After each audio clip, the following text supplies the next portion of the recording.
बोलो श्यावर रामचंद्र भगवान की जय। आइए हम लोग नए प्रसंग पर चर्चा करें। सेतुबंध रामेश्वरम की चर्चा हो जाए। समुद्र पर किस प्रकार भगवान ने सेतु का निर्माण कराया, उस पर चर्चा की जाए। भगवान ने अपने मंत्रियों को बुलाकर कहा कि अब सेतु का, समुद्र पर सेतु बंधना चाहिए। जामवंत ने कहा कि प्रभु, सबसे बड़ा सेतु तो कहते भगवान आपका नाम है, जिसका आश्रय लेकर मनुष्य संसार रूपी समुद्र भी पार कर जाता है। ये लघु जलधि तरत कति बारा, अस सुनि पुनि कह पवन कुमारा।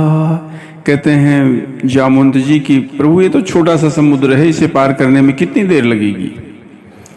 और जब ये सब बात कहते हैं पवन कुमार हनुमान जी ने सुनी, तो हनुमान जी भी बड़ी सुंदर बात कहे। हनुमान जी ने कहा कि हे प्रभु, प्रभु प्रताप बड़वानल भारी, असोखे वो प्रथम पयो निधि बारी।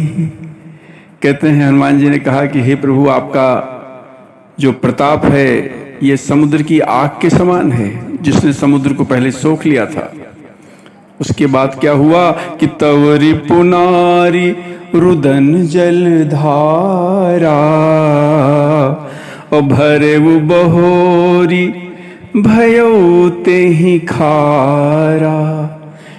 हनुमान जी आगे कहते हैं कि हे प्रभु, आपके शत्रुओं की स्त्रियों के आंसुओं की धारा से ये फिर बह गया, भर गया। ये जो समुद्र भर गया, अश्रु की धाराओं से भर गया, और कहते इसीलिए खारा हो गया।